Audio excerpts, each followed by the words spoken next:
Literatura policíaca, grado séptimo, creado por Giovanna Roldán, docente de lengua castellana. La novela policíaca es un género narrativo en donde la trama consiste generalmente en la resolución de un misterio de tipo criminal. El protagonista normalmente es un policía o un detective, habitualmente recurrente a lo largo de varias novelas del mismo autor, que mediante la observación, el análisis y el razonamiento deductivo consigue finalmente averiguar cómo, dónde, por qué se produjo el crimen y quién lo perpetró. Antecedentes. Los estudiosos de la literatura policíaca ven sus antecedentes en la novela gótica Caleb Williams en el año 1794 del escritor inglés William Godwin y en las memorias 1828 de Eugène François Vicomte. Este último era un delincuente y participó en múltiples crímenes. Fue capturado y, cumpliendo su condena, se alió a la justicia y llegó a dirigir la policía francesa. Pero es Edgar Allan Poe a quien se le atribuye la paternidad de este género, al crear al detective Auguste Dupin en su relato Los crímenes de la calle Morgue en 1841. La literatura policíaca tiene tres aspectos de vital importancia. El primero es el tema. La literatura se ocupa de un enigma, que es casi siempre un crimen, de una investigación metódica y de la resolución del caso de forma inesperada. Los personajes de la literatura policíaca no son todos unos personajes célebres con comportamiento ético, puesto que existen los llamados villanos o genios del mal, quienes ponían su inteligencia al servicio del delito. Entre estos tenemos a Fantomas, quien era un personaje siniestro y criminal. Fue creado por Pierre Soubestre y Marcel Alain. Por otra parte, encontramos a Fu Manchu, que es un sabio oriental chino, creado por Sass-Rowen, que tenía una ambición política que es devolver a China el poderío que antaño tenía. En los tipos de literatura policíaca encontramos la novela criminal, científica y psicológica. En esta, el investigador inaugura la utilización del método científico en la resolución de los enigmas. Se comporta en sus procedimientos de análisis como los médicos forenses de las series modernas de televisión. También existe la novela problema o enigma. Este tipo de novela lleva a la literatura policíaca a la clase social burguesa. Sus miembros se ven reflejados en los nuevos personajes y en las razones que tienen para cometer los crímenes. Existió también la novela negra. En la década de los años 20 en Estados Unidos nace esta novela negra, vertiente de la literatura policíaca que refleja la situación de violencia que vivía ese país y la miseria que se extendió por todo su territorio como consecuencia de la depresión. Aparece también, por último, la literatura policial para jóvenes, que es las adaptaciones que pusieron al alcance de los lectores juveniles. Por ejemplo, en ella los detectives dejaron de ser adultos y pasaron a ser adolescentes o un grupo de estos. Vemos hoy en día cómo el relato policíaco ha sido llevado al cine, por ejemplo en las películas de Sherlock Holmes. Por ello, los invito a ver ahora un video en donde nos narrarán la historia del creador de la literatura policíaca, Edgar Allan Poe. Veámoslo. Pongamos nuestra mirada en este oscuro callejón, en un lugar miserable. En una esquina un hombre se muere. Es un individuo que está siendo presa del peor de los terrores, de la más horrible pesadilla, del delirium tremens. Sombras, visiones, diablos lo están atenazando, se están apoderando de él. Con su raído gabán, rodeado de basura, de papeles, tirado, nadie lo reconoce. ¿Cómo es posible que este hombre y no otro sea uno de los padres de la literatura universal? base y semilla para todos los que alguna vez anduvimos por la noche plutónica del terror. Maestro indiscutible, genio incomparable, este hombre se consume en su propia alucinación. ¿Qué está viendo? Seguro que para él son cosas reales. ¿Y cómo es posible que un gran maestro de la literatura universal acabe así? Hay que intentar buscar las claves y vamos a hacerlo. Vamos a comprender el porqué del fin de este gran hombre, de este genio.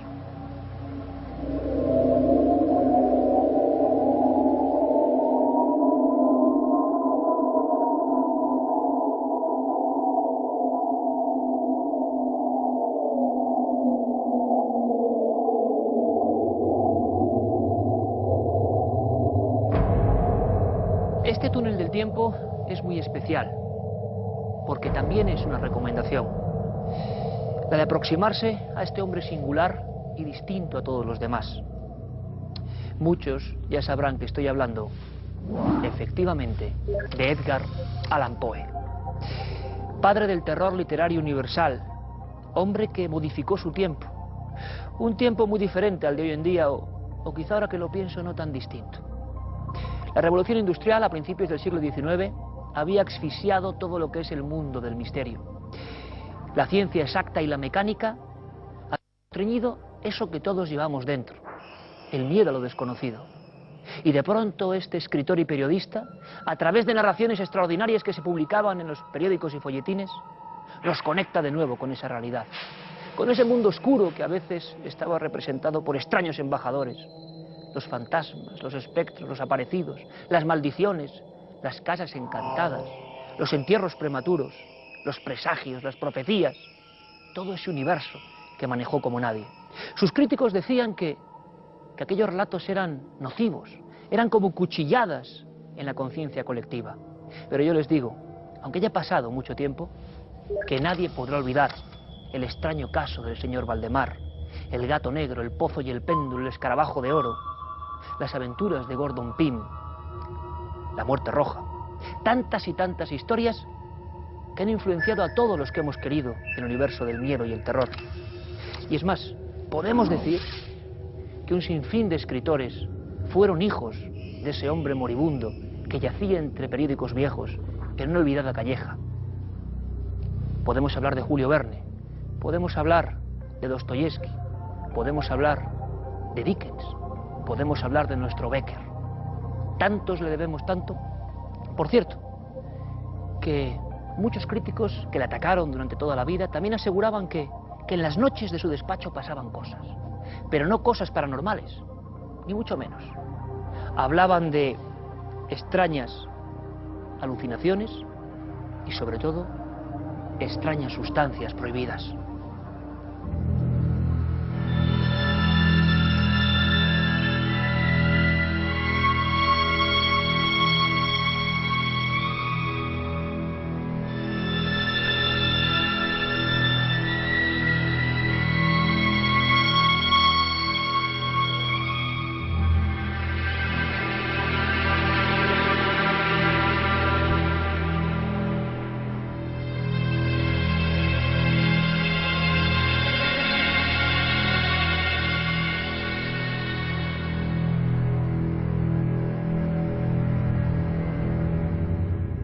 Durante aquellas oscuras noches, Edgar Allan Poe escribía de forma febril. Los alucinógenos y las drogas le catapultaban a un mundo ignoto y nunca explorado por ningún otro hombre. Y de allí, de ese lugar desconocido, nos traía poesía y prosa inigualable, que conmocionaba al público de su tiempo. Es curioso, pero el fantasma de la tuberculosis, el frío y viscoso fantasma de esa enfermedad, persiguió a toda la familia, a todo el linaje de los Poe. Pero como si fuera una antigua maldición, se cebó en lo que más quería, en su joven esposa. Es más, hay quien cuenta que en aquellas oscuras madrugadas escuchaba una tos y tenía que parar de escribir. Una tos bronca y sanguinolenta, la tos de su mujer. Sin embargo, llevaba ya mucho tiempo enterrada. Así pasó Poe mucho tiempo y curiosamente de esa época, curiosamente de esa etapa, surge lo mejor de su obra, lo más terrible, lo más dramático. Dicen que cobró $5 por el poema llamado El Cuervo. Ni siquiera soñó que con el tiempo se iba a convertir en el más célebre, en el más publicado de la historia de la literatura norteamericana. Es la historia de una enigmática visita. Y comienza así.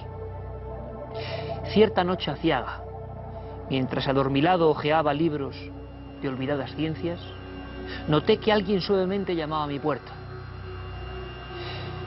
Será un viajero, pensé, solo eso y nada más.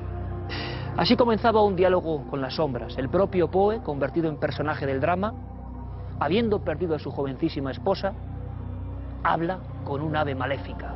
Y ésta solo le responde a sus preguntas con una frase que ya es historia, una frase que hiela el alma, como decía Baudelaire: nunca más.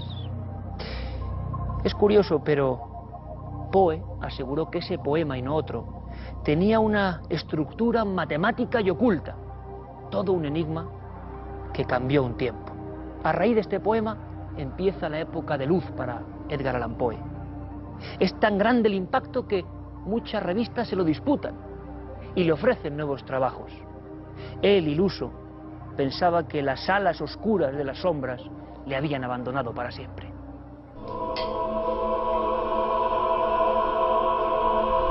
Edgar, te felicito por tu nombramiento. Las cosas están mejorando. Y sobre todo porque te veo más sereno. Sí, las sombras se están yendo ya. No te preocupes, si todo se lo arreglo.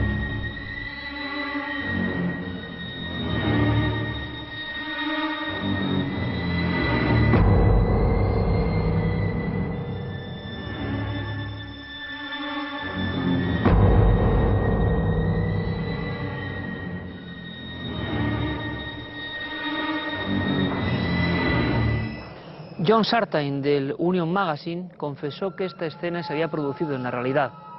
Edgar Allan Poe había tenido alucinaciones, había ensoñado con su otro yo, con su propio doble, con una especie de clon que era un enviado diabólico que le atormentaba. Es más, hay un cuento que se refiere a esta historia. Se llama William Wilson, quizá un relato autobiográfico. El propio doble se le aparece a un individuo, acaba siendo mucho mejor que él y también termina por matarle. Así comenzaron una serie de alucinaciones que acabarían en 3 días de larguísima agonía. Pero antes pasaron cosas demasiado extrañas. Evidentemente nosotros no podemos contar en este túnel del tiempo toda la historia riquísima de Edgar Allan Poe, sino centrarnos en su mayor misterio, en su recta final, en la última parte de su atormentada existencia. Y precisamente aquí, unos días antes de su muerte, él empieza a tener extrañas visiones. Da la impresión, bien sea por su genio, bien sea, como dicen algunos especialistas, como María Luisa Siu, que tenía una enfermedad cerebral que le provocaba estados alterados de conciencia, bien sea por lo que fuera, Poe ve lo que nadie puede ver. Y esto se contrasta con algunos de sus relatos, por ejemplo, El misterio de Mary Roget. Basado en un hecho real, una cabaretera es degollada de una forma horrible en un suburbio. Él cambia los lugares, pero lo cuenta exactamente igual. Y ve al culpable, un hombre moreno, oficial de la Marina, y ve una historia de un aborto clandestino, y también vislumbra una muerte terrible. Se cumplió en realidad. Tiempo después, cuando la policía no tenía pistas, se dieron cuenta de que Poe había dado misteriosamente en el clavo y llegó a ser considerado sospechoso. Al mismo tiempo, la gente, la buena gente pensante de aquella época, pensaba en el extraño mago que era capaz de aproximarse a mundos que todavía no habían ocurrido. Así ocurre con hechos incluso después de sus novelas. Una de ellas, Las aventuras de Arthur Gordon Pym, cuenta la historia de un grupo de personas a la deriva. Están desesperados y tienen que sortearse quién de ellos se sacrifica para que los demás puedan comérselo y sobrevivir. 47 años después, muerto ya Poe evidentemente, la barcaza Mignonette, en costas africanas, sufre esta desgracia. Tienen que hacer ese juego y la víctima, que al final fue canibalizada, se llamaba exactamente igual. Desde luego Poe o tenía información privilegiada o da la impresión casi de que podía ver el futuro. Así nos precipitamos hacia los 3 últimos días, en los que confiesa en una carta que estuvo llorando y viendo extrañas cosas. Así comienza la parte final de esta terrible historia.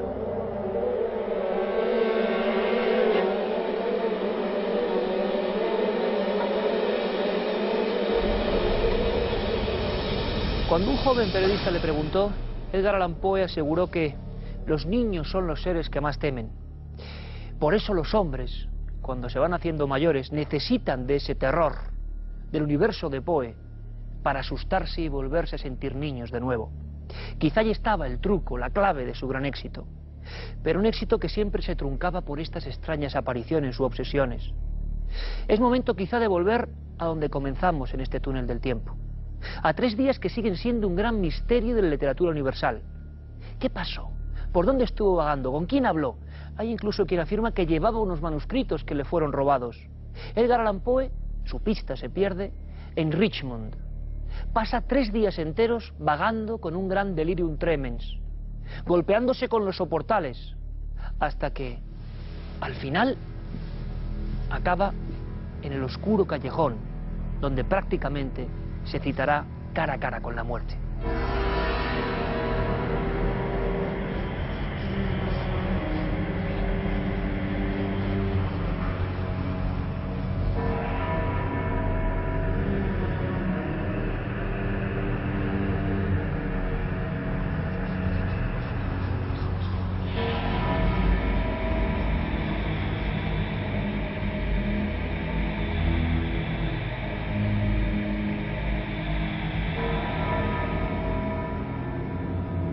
A aquellas alturas, poco antes de las noches aciagas, Edgar Allan Poe había escrito poemas como Hope Pro, y algunos biógrafos afirman que en sus manos, volanderas, como las propias sombras que le rodeaban, se encontraban los escritos del llamado poema de la propia muerte. Quizá en esta ocasión también la facultad visionaria de Poe había acertado.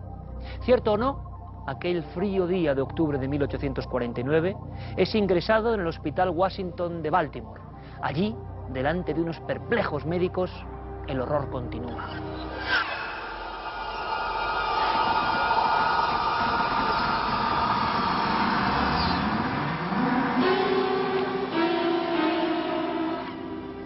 Y hay quien dice que en aquellas noches, en el hospital de Washington, a Edgar Allan Poe se le escuchó hablar con las sombras. Y llegó a decir, mirando a la pared fría y oscura: ave maligna, regresa al Averno, regresa a las riberas de la noche plutónica.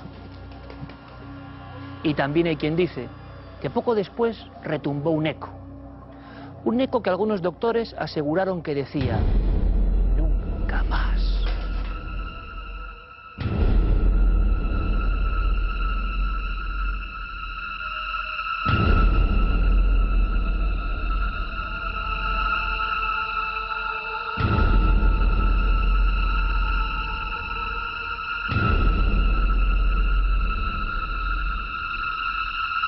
Que Dios se apiade de mi pobre alma.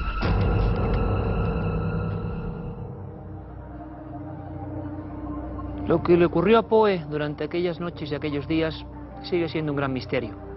Un misterio que seguramente nunca podremos resolver. Pero es bien curioso. A las pocas jornadas de su muerte, algunos críticos veían y escupían insultos sobre él. Uno de los más acérrimos era un reverendo, el padre Griswold. Él aseguraba que el morboso de Poe sería olvidado en apenas 2 años y que su vida no significó nada para la literatura. Es curioso, pero 158 años después ha sido toda esa caterva de mediocres a quienes las arenas del tiempo han sepultado. Y Poe sigue vivo, más vivo que nunca, porque el que escribe como él nunca muere. El que es pionero y viajero de las sombras y nos muestra un mundo terrorífico pero nuevo, siempre estará vivo cuando haya alguien que se acerque a sus libros.